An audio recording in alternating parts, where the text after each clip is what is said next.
Cela fait presque un an qu'on ne parle à peu près que d'une seule chose, que ce soit dans les médias, dans les conversations. Vous savez ce que c'est. Mais ce soir, je ne vais pas vous en parler. Ce soir, une bonne nouvelle nous est annoncée. Un sauveur nous est né. Dieu est venu planter sa tente au milieu de nous. Depuis quelques années, je suis très sensible à toute l'histoire qui a précédé et qui a suivi la venue de Jésus. C'est pour ça que je vous ai lu le texte que je trouve très beau, on appelle ça le martyrologe de Noël, le texte qui annonce, qui part du début du monde pour annoncer la venue de Jésus. Pendant un instant, pensons aux milliers d'années qui se sont écoulées avant cet événement. Maintenant, on connaît plus l'histoire de notre humanité, les millions d'années qu'il a fallu pour l'apparition de l'homme, l'Homo sapiens, qui est né environ 100 000 ans. Mais l'Homo sapiens apparaît après une longue préparation de plusieurs millions d'années. Alors certains vont dire, le hasard, c'est le hasard qui a produit cela, la vie sur Terre, l'homme. Mais si c'est le hasard, Monsieur Hasard, c'est assez formidable quand même, hein? Étant donné toutes les conditions qu'il a fallu pour que la vie arrive sur Terre et se développe. J'ai une belle carte sur la table de mon bureau avec cette phrase d'Albert Einstein, ce n'est pas n'importe qui a dit « Le hasard, c'est peut-être Dieu qui se promène incognito ». J'aime beaucoup ça. Dieu se promène incognito depuis le début du monde et encore aujourd'hui.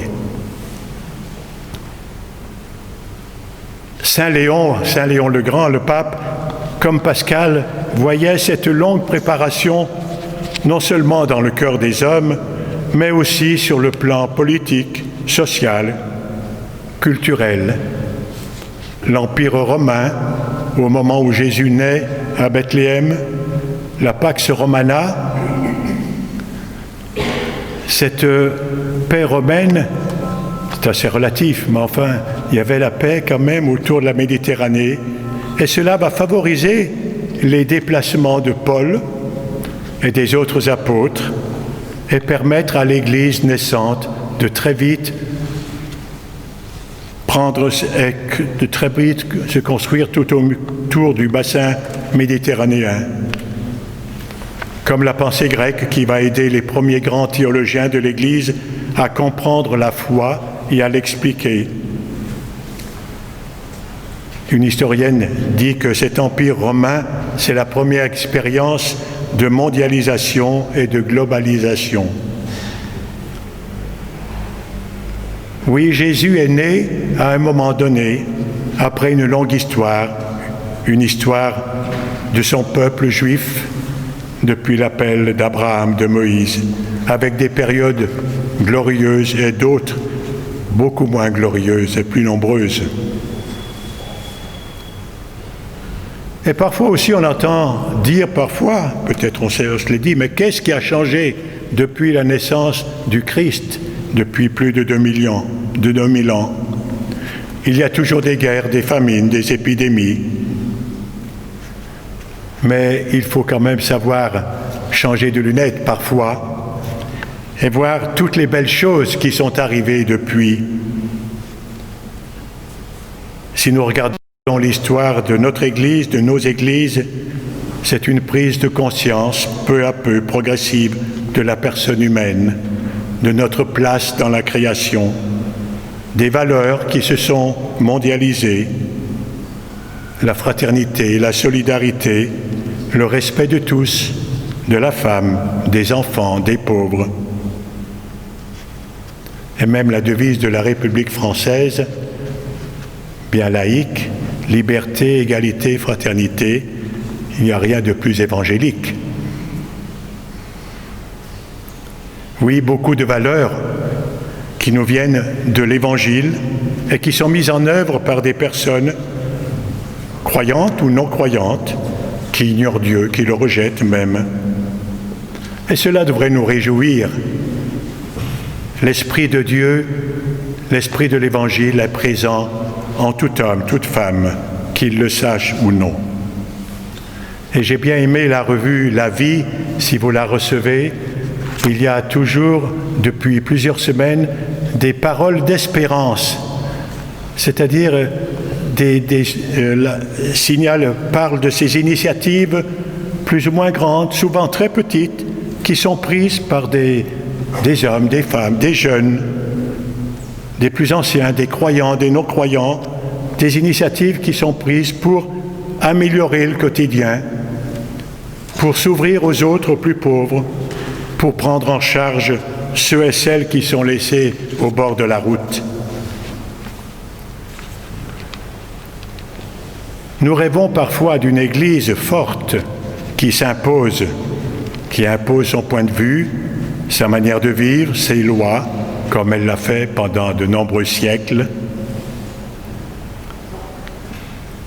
Pourtant, dans l'histoire, si nous regardons l'histoire, nous voyons que lorsque l'Église est dominante, lorsque, en plus, elle est liée à un pouvoir politique, elle oublie vite et facilement l'Évangile de Jésus-Christ. Parce que la religion devient une idole. Ce n'est plus Dieu, c'est la religion qu'il faut défendre à tout prix, y compris par la violence. Et nous savons bien que nous avons vécu aussi autrefois ces périodes de violence entre chrétiens, entre l'Occident et l'Orient, entre catholiques, protestants, etc. Oui, notre Église peut-être est en train de devenir minoritaire. Elle est minoritaire dans beaucoup de pays. Dans le pays d'Assodo, elle est très minoritaire aussi. Et c'est une grâce. Je crois que c'est une grâce. J'ai même lu il n'y a pas longtemps, entendu, c'est assez extraordinaire, je pense que c'est le seul évêque dans le monde, je n'ai pas entendu d'autres, qui dit, l'évêque de Lausanne, Genève, Fribourg, qui va renvoyer des prêtres chez eux, des prêtres qui sont venus d'ailleurs, parce qu'il a trop de prêtres. Je ne sais pas si vous avez entendu ça. C'est vrai, je crois que ce n'est pas un canular. C'est le seul évêque que j'ai entendu.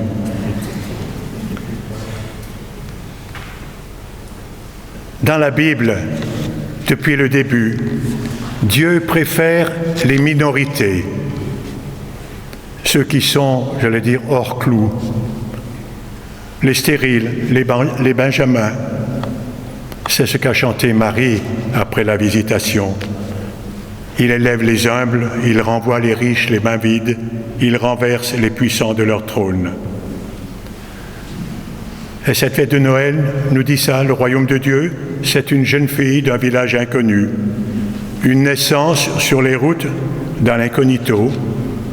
Il y a bien le ciel, les anges dans le ciel, mais il n'y a que les bergers qui les attendent, qui les entendent. Et les bergers, ce n'est pas des gens très recommandables du temps de Jésus. Ce n'est pas de bons pratiquants. Un bébé fragile comme tous les bébés. Plus tard, un crucifié, comme il y a eu beaucoup de crucifiés du temps de Ponce Pilate en Judée. Je crois que c'est la bonne nouvelle de ce jour de Noël. Le projet de Dieu se continue avec nous et par nous. Oui, nous fêtons sa naissance, il est remonté près de son Père et il reviendra. Et nous sommes maintenant dans les derniers temps pour préparer le retour du Seigneur.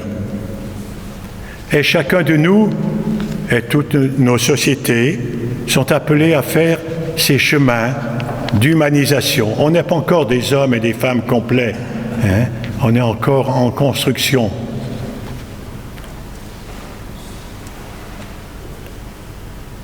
Donc faire ce chemin d'humanisation, de divinisation.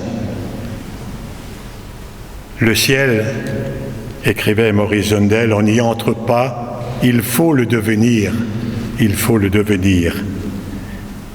Et comme un mystique allemand aussi du XVIIe siècle écrivait, le Christ aurait beau 1000 fois naître à Bethléem, s'il n'est pas né en toi, il n'est pas encore né.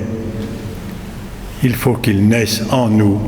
Et chaque année revient cette fête de Noël pour nous rappeler que nous sommes toujours en commencement. Nous sommes toujours appelés à faire naître Jésus en nous, le faire grandir en nous. Appelés, comme le dira Jésus plus tard, à renaître. Oui, Noël, la fête nous invite à prendre la route, une autre route peut-être, nous convertir, une route qui conduit vers les autres, vers le pauvre, l'étranger, le migrant, donc vers Dieu. Car j'étais en prison, malade, isolé sur les routes, et tu es venu me voir.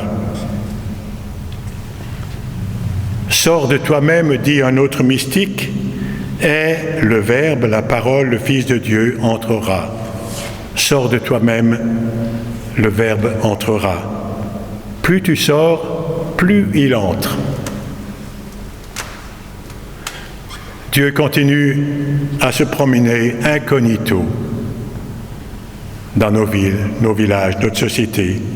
À nous d'ouvrir nos oreilles, notre cœur, pour le reconnaître, pour témoigner de sa présence par notre engagement, par notre témoignage, par notre joie, notre espérance, notre amitié partagée, notre maison ouverte.